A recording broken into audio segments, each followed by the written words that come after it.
Largest YCS in history, and we have the breakdown for you today. Make sure you guys smash the crap out of that subscribe button so you guys don't miss out on more content. Road to the King out here covering us for this event, and wow, there is a lot to talk about here. So, Guinness World Record here. Keep in mind that Yu-Gi-Oh! Now has it on the OCG side of things. 7,443 people out here with the Guinness World Record. Now, your day 2 breakdown here. There is a little bit missing from this in terms of numbers, but this is actually huge. There were 72 Tenpai players out of 256 reported. Excuse me, that's insane. You had 28 Snake Eyes Fire Kings, one of which was a Fiendsmith variant. You had 12 Voiceless Voice. That's actually an incredibly small number of Voiceless Voice. You also had 9 U-Bells, 3 of which are Fiendsmith variants. 9 Snake Eyes, with 3 of those being Fiendsmith and Centurion builds. You also had Gimmick Puppets, 2 of which were Horus. Only 6 Runic decks, and then you had 6 Whitewoods, 2 of which are Centurion, 2 Toys, and 2 Fiendsmith, 5 Grass Branded, 5 Melodious Supreme King, 5 Chimera, 3 Memento. Then you have 3 Centurion, 3 Unchained, 2 Time-Turning Morganite. That's interesting. 2 Vanquishal, 2 Valance, 2 Melodious, a Rescue Ace, 2 of your Salamangreat, Altergeist, Mathmech, and then somebody actually made Shining Sarcophagus. Cool. And then Vernal Civ Madolche, all the way down for everything. So this only adds up to 201. It's also not likely at all 256 showed up for the next day, so I do want to point that out here. Now, your results here. We'll get into deck lists in a second here. So Voiceless Voice ended up winning. Tenpai was second, Melodious was third, and Salamangreat coming in here with the 4th place, which we saw the feature matches were pretty good. We also had Runic, Horus, Gimmick Puppet, Snake Eye, and Tenpai all in your top 8 slots. Top 16, we're missing a Valance, a Fire King. There's a Melodious Supreme King, a Ritual Beast. We're missing an anti-meta deck, Sinful Spoils Fire King. A lot of Tenpai down here, like an ungodly amount. You also had 1 Centurion Whitewood, Fiendsmith Snake Eye, and another Tenpai. That's actually pretty impressive. And then there was a Memento top 32 here, which we'll talk about here in a second, but just everything present in this top cut is actually kind of crazy. Now, winning the event here was your Voiceless Voice special. I remember this is a 1-out-of-1 event, so there is no side deck. Not at all. The biggest things to really consider here, we did play the 1 Pot of Prosperity with the 2 extra. The extra have actually had some pretty crazy value for this event. I actually like seeing, them being able to resolve this for maximum value. The 2-2 split here. Of course, Diviner with Trice. This card definitely gets the respect points of the weekend. And of course, the Chaos Angel being MVP as well when it actually does come up. But there's not a lot to talk about with this. We've already covered like 80 voiceless. They all kind of look the same here. And now, our 3rd place Melodious special here. You do see here, honestly, this is some pretty basic ratios. With the 1 crossout, you do have the 1 Ghost or with the 1 Herald in here. They are maximizing on the Called by the Graves. And honestly, at this point, I don't really blame them for main decking the Rivalry. With a lot of the situations that, it was kind of in, you've got to make some choices to have some of your side deck cards in the main deck. That way you can cover your most ground in an event like this. So this was a pretty good call. I did like that. No Tam Tam, no Poly. I know those cards can be bricks sometimes, but we do like those cards.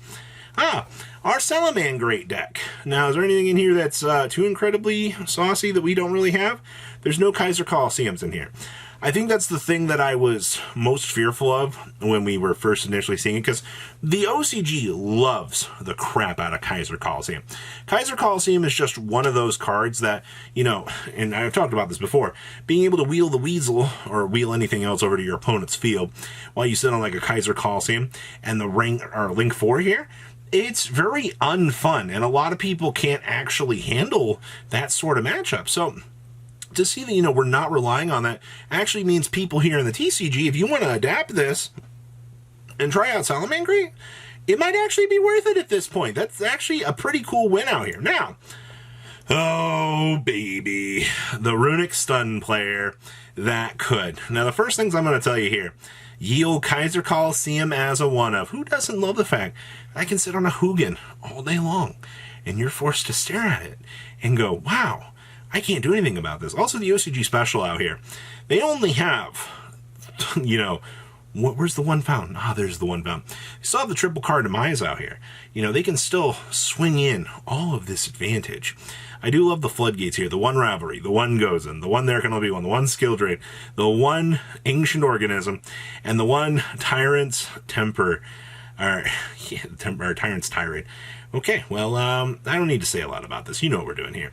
I'm actually kind of upset. One of the major things I wanted to see out of YCS Japan was I wanted to see a showcase for Gimmick Pup. I wanted to see what this deck could do, and you've heard me mention a couple of times going into YCS Japan that Gimmick Pup at FTK was a very scary deck, and it is. Look at, you know, the high representation of Tenpai that was out here. I love playing a 1-out-of-1 format where I can ignorantly slam down, you know, a dice roll, and my opponents stare at me and go, what do you do about that? Nothing, actually. And that's kind of the thing out here. And the fact that, you know, this deck has the capabilities to steal games. I'm also happy to see here that we do have the Horus package in this deck as a nice little consistency upgrade for, you know, this deck. This is actually pretty good to see. All right. This was the Snake Eyes deck that got bullied on stream. I will say, though, this is actually pretty cool. We are playing one of the Illusion Trap card in here. So basically, this little Link 2 here has the ability to pull out this Trap card, and then the Trap card has the ability to basically be this little major blink negate across the field. I also see here, we're playing Where Art Thou in here. Well, I mean, you typically use the Where Art Thou to get the Magician's Soul to, you know, fuel the little interactions that typically come with this. So that's fine. Outside of that, I mean, the Illusion Trap card is a one-of. I guess it's probably the little spiciest thing that you're going to get out of this. All real things considered. All right. Ooh. A Tenpai Dragon list.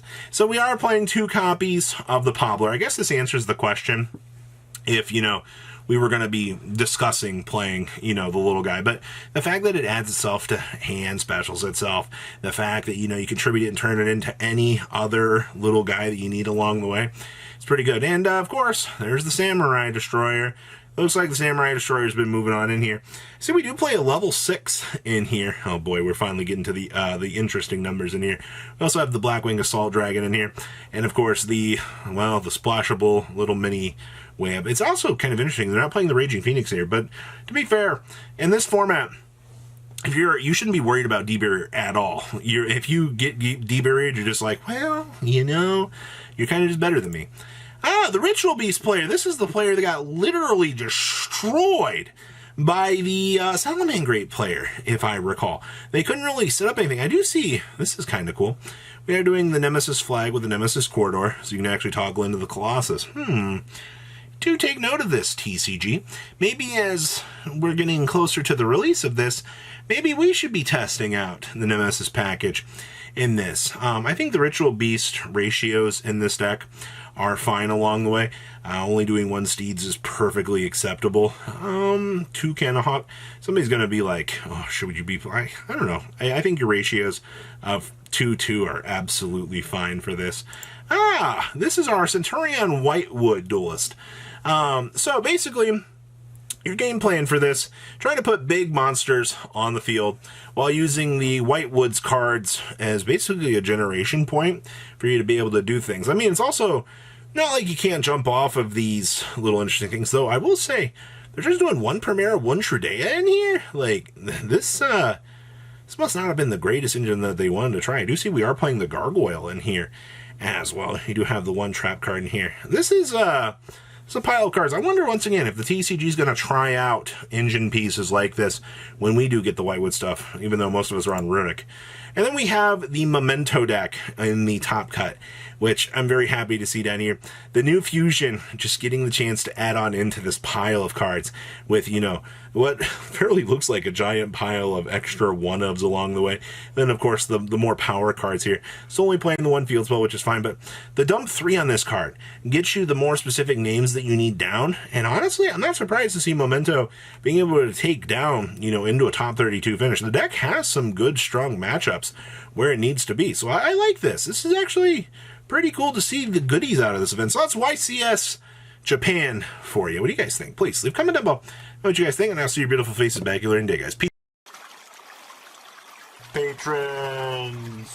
Thank you.